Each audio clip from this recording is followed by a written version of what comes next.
Back to news. ఉమ్మడి నల్గొండ జిల్లాలో assembly ఎన్నికల్లో చేదు అనుభవాన్ని ఎదుర్కొన్న కాంగ్రెస్ పార్లమెంట్ ఎన్నికల్లో సత్తా చాటాలని చూస్తోంది. ఎక్కడ పోగొట్టుకున్నామో అక్కడే వెతుక్కోవాలంటున్నట్టుగా ఈ ఎన్నికల్లో గెలిచి పరువు నిలబెట్టుకోవాలని ఉవ్విళ్లూరుతోంది. సార్వత్రిక సమరం గంట మోగడంతో కాంగ్రెస్ నేతలంతా అభ్యర్థులను ఖరారు చేయడంలో మునిగిపోయారు. టీఆర్ఎస్ ప్రవాహంలో ఎదురీదేందుకు బలమైన అభ్యర్థులను రంగంలోకి దింపేందుకు పావులు కదుపుతున్నారు.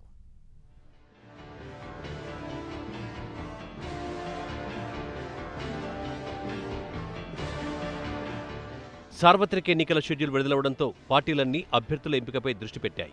ప్రతి ఎన్నికల్లోనూ చివరి నిమిషంలో అభ్యర్థుల్ని ప్రకటించే అలవాటున్న కాంగ్రెస్ కూడా ఈసారి ముందుగానే అభ్యర్థుల్ని ఖరారు చేసే పనిలో పడింది. ఉమ్మడి నల్లగొండ జిల్లా తన కంచుకోటగా ప్రకటించుకున్న కాంగ్రెస్ కు అసెంబ్లీ ఎన్నికల్లో గట్టి ఎదురుదెబ్బ తగిలింది. జానారెడ్డి, కోమటిరెడ్డి లాంటి నేతలు ఓటమి పాలయ్యారు. ఉమ్మడి నల్గొండ జిల్లాలోని 12 స్థానాల్లో 3తో సరిపెట్టుకోవాల్సిన పరిస్థితి ఏర్పడింది. 2014 ఎన్నికల్లో నల్లగొండ లోక్సభ స్థానంలో కాంగ్రెస్ విజయం సాధించింది. గుత్తా సుఖేందర్ రెడ్డి కాంగ్రెస్ తరపున పోటీ చేసి 1,93,000 మెజార్టీతో గెలుపొందారు. భువనగిరిలో స్వల్ప తేడాతో ఓడిపోయింది. భువనగిరి నుంచి 2 సార్లు కాంగ్రెస్ తరపున పోటీ చేసిన కోమటిరెడ్డి రాజగోపాల్ రెడ్డి ప్రస్తుతం మునుగోడు ఎమ్మెల్యేగా గెలుపొందారు. దీంతో ఈ 2 లోక్సభ స్థానాల్లోనూ కాంగ్రెస్ కొత్త అభ్యర్థిని వెదుక్కోవాల్సిన అనివార్య పరిస్థితి ఏర్పడింది. ఇప్పటికే అసెంబ్లీ ఎన్నికల్లో ఓడిపోయిన సీనియర్ నేతలు కుందూరు జానారెడ్డి, కోమటిరెడ్డి వెంకటరెడ్డి, ఉత్తమ్ సతీమణి పద్మావతి పార్లమెంటు వైపు చూస్తున్నారన్న ప్రచారం జరుగుతోంది.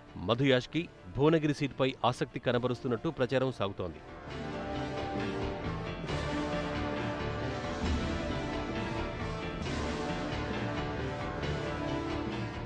జానారెడ్డి నల్లగొండ లోక్సభ టికెట్ ఆశిస్తుండగా కోమటిరెడ్డి 2 స్థానాల్లో ఎక్కడి నుంచైనా పోటీ చేయడానికి రెడీగా ఉన్నట్టు తెలుస్తోంది. దీంతో నల్లగొండ నుంచి జానారెడ్డి, భువనగిరి నుంచి వెంకటరెడ్డి బరిలో దిగుతారని కాంగ్రెస్ శ్రేణులే విస్తృత ప్రచారం చేస్తున్నాయి. కాంగ్రెస్ ఖచ్చితంగా గెలిచే స్థానాలుగా గుర్తించిన జాబితాలో నల్లగొండ, భువనగిరి ఉన్నట్టు తెలుస్తోంది. దీంతో ఆశావహులు ఈ 2 స్థానాలపై ఆసక్తి చూపుతున్నారు. నల్లగొండ లోక్సభ పరిధిలో నల్లగొండతో పాటు దేవరకొండ, నాగార్జునసాగర్, మిర్యాలగూడ, హుజూర్నగర్, కోదాడ, సూర్యాపేట అసెంబ్లీ నియోజకవర్గాలున్నాయి. ఈ సెగ్మెంట్లలో కాంగ్రెస్ కి గట్టి పట్టుంది. దీంతో బలమైన అభ్యర్థి తోడైతే కాంగ్రెస్ కు గెలుపు నల్లేరుపై నడకేనని కేడర్ భావిస్తోంది. ఇక భువనగిరి లోక్సభ పరిధిలో భువనగిరితో పాటు మునుగోడు, ఆలేరు, నకిరేకల్, తుంగతుర్తి, ఇబ్రహీంపట్నం, జనగామ అసెంబ్లీ సెగ్మెంట్లు ఉన్నాయి. ఇందులో మునుగోడు, నకిరేకల్లో కాంగ్రెస్ అభ్యర్థులే విజయం సాధించారు.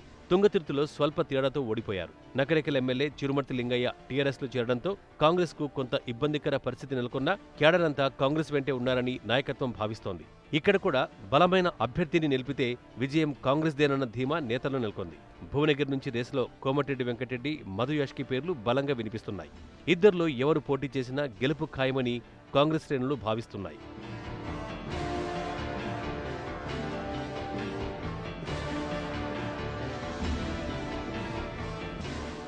ఉమ్మడి నల్లగొండ జిల్లాలో లోక్సభ ఎన్నికలు కాంగ్రెస్ కు, ఆ పార్టీ సీనియర్ నేతలకు చావో రేవో అనే పరిస్థితిని కల్పించాయి. సీనియర్లుగా పోటీకి దూరంగా ఉంటే అధిష్టానం వద్ద మైనస్ అవుతుంది. అదే సమయంలో పోటీ చేసి ఓడిపోయినా మైనస్సే అవుతుంది. ఎంపీగా, ఎమ్మెల్యేగా గెలవలేరు అనే విమర్శల్ని ఎదుర్కోవలసి వస్తుంది.